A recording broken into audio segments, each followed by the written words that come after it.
আমাদের কর্মসূচি হচ্ছে ঢাকার সর্বস্তরের মানুষকে আমরা স্বাবলম্বী করব, আমরা নিজের পায়ে দাঁড়ানোর জন্য উপযুক্ত হিসাবে তাদেরকে গড়ে তুলব। অসহায় এবং বিপর্যস্ত মানুষকে আত্মকর্মসংস্থানের উপযোগী করে অর্থনৈতিক সমৃদ্ধি অর্জনের জন্য জামায়াত ইসলামী বাংলাদেশের যে ধারাবাহিক কর্মসূচি রয়েছে সেই কর্মসূচির অংশ হিসাবে তারা ৩ জনকে স্বাবলম্বী করার জন্য ৩টি অটো রিক্সা প্রদানের জন্য আজকে আয়োজন করেছেন। বাংলাদেশ জামায়াত ইসলামী একটি সুখী, সমৃদ্ধশালী, বসবাসযোগ্য, প্রশান্তিময়, উন্নত বাংলাদেশ গড়ে তুলতে চায়। সেই জন্য তার প্রতিষ্ঠা লগ্ন থেকে জামায়াত ইসলামী বাংলাদেশ প্রচেষ্টা চালিয়ে যাচ্ছে। জামায়াতের 4 দফা কর্মসূচির অন্যতম একটি দফা হচ্ছে সমাজ সংস্কার এবং সমাজ কল্যাণমূলক কার্যক্রম পরিচালনা করা। আমরা স্বাস্থ্য সেবা নিশ্চিত করার জন্য আমাদের বহুমুখী পদক্ষেপ রয়েছে, শিক্ষা উন্নয়নের জন্য এবং কল্যাণমূলক কাজের জন্য আমাদের বহুমুখী কার্যক্রম রয়েছে।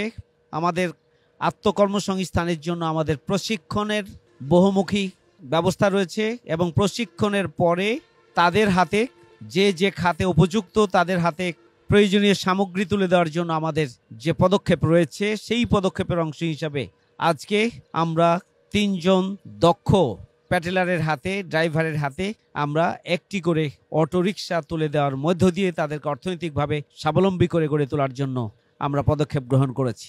আমরা আল্লাহর শুকরিয়া আদায় করছি যে আল্লাহ রাব্বুল আলামিন আমাদেরকে এই তৌফিক দিয়েছেন। এই জন্য আল্লাহর প্রতি আমাদের কৃতজ্ঞতা। আল্লাহ রাব্বুল আলামিনের সাহায্য আমরা চাই যে আমরা যে চ্যালেঞ্জ গ্রহণ করেছি, আমরা যে বহুমুখী সমাজ কল্যাণমূলক কাজের উদ্যোগ নিয়েছি, এই উদ্যোগের ধারা যেন আমরা অব্যাহত রাখতে পারি। সেই জন্য আমরা আল্লাহর সাহায্য চাই।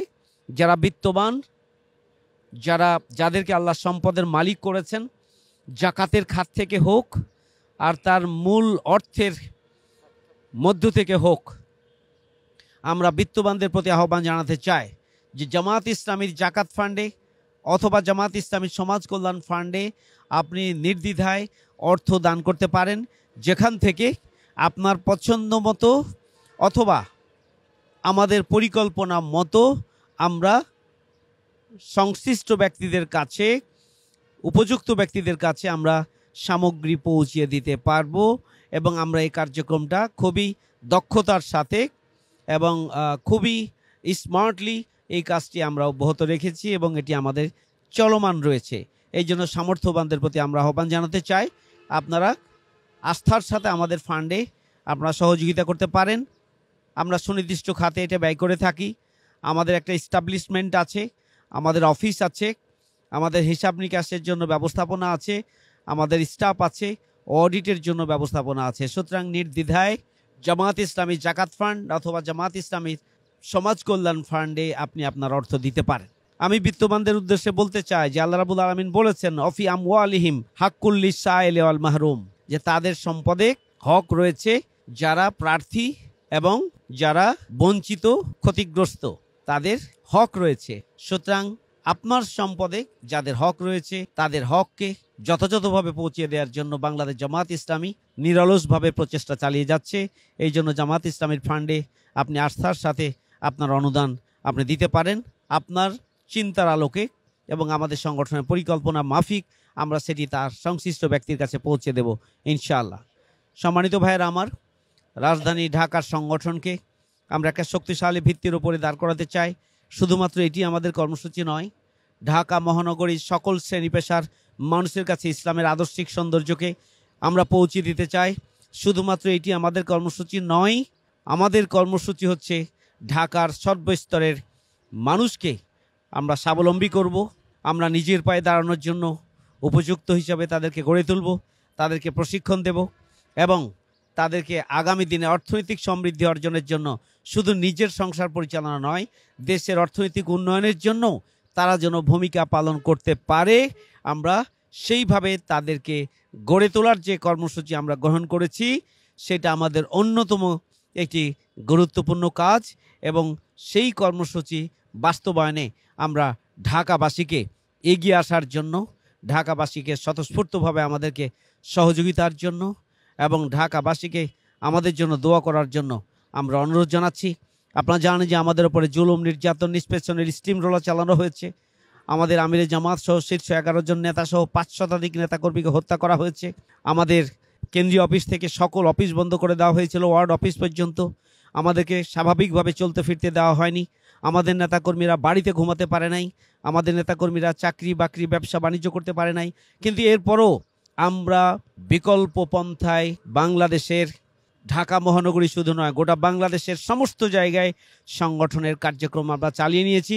শুধু তাই নয়, আমিরে জামাত আপনারা লক্ষ্য করেছেন, যেখানে বিপদ মুসিবত, যেখানেই সমস্যা, যেখানেই বিপর্যস্ত মানবতা, এখানে আমিরে জামাত ছুটে গিয়েছেন, জামাত ইসলামীর নেতাকর্মীরা ছুটে গিয়েছেন। 5ই আগস্টের ঘটনার পরে গণঅভ্যুত্থানের সময় যারা আহত হয়েছেন তাদের জন্য জামাত ইসলামী বাংলাদেশ ভূমিকা পালন করেছে। যারা শহীদ হয়েছেন প্রতিটি শহীদ পরিবারের কাছে আমিরে জামাতের পক্ষ থেকে আমরা সহযোগিতা পৌঁছে দিয়েছি, এবং এভাবেই আমরা এদেশের মানুষের সহযোগিতার জন্য তাদের পাশে থেকে আমরা আমাদের ভূমিকা অব্যাহত রেখেছি। রাজধানীতে আমাদের এই প্রচেষ্টা চলমান আছে এবং চলমান থাকবে। আমি যেটি বলছিলাম, কঠিন পরিস্থিতিতেও আমরা আমাদের সোশ্যাল ওয়েলফেয়ার কার্যক্রমকে আমরা বন্ধ করি নাই, বরং ব্যাপকভাবে এটা আমাদের চালু ছিল। এখন আমরা উন্মুক্ত এবং স্বাধীন পরিবেশে কাজ করার সুযোগ পেয়েছি। আমরা 10 গুণ গতি নিয়ে ব্যাপক ভিত্তিক সোশ্যাল ওয়েলফেয়ার কার্যক্রমের মাধ্যমে দল মত ধর্ম বর্ণের ঊর্ধ্বে মানবিক দায়িত্ব পালনের জন্য একটা দায়িত্বশীল সংগঠন হিসাবে মানুষের কাছে ইবাদতের মানসিকতা নিয়ে আমরা ছুটে যাচ্ছি এবং ছুটে যাব, এবং দুনিয়ার কোনো শক্তি আমাদেরকে এই কাজ থেকে বিরত রাখতে পারবে না ইনশাআল্লাহ। আল্লাহ রাব্বুল আলামিন যেন আমাদের এই ধারাকে অব্যাহত রাখার তৌফিক দান করেন। রাজধানীকে আমরা যেন অর্থনৈতিকভাবে সমৃদ্ধ করতে পারি, বেকার কোটি কোটি মানুষকে যেন আমরা তাদের হাতকে প্রশিক্ষণ দিয়ে তাদেরকে শক্তিতে পরিণত করে আমরা যেন বাংলাদেশের কে এগিয়ে নেওয়ার জন্য মূল ধারায় তাদেরকে নিয়ে আসতে পারি।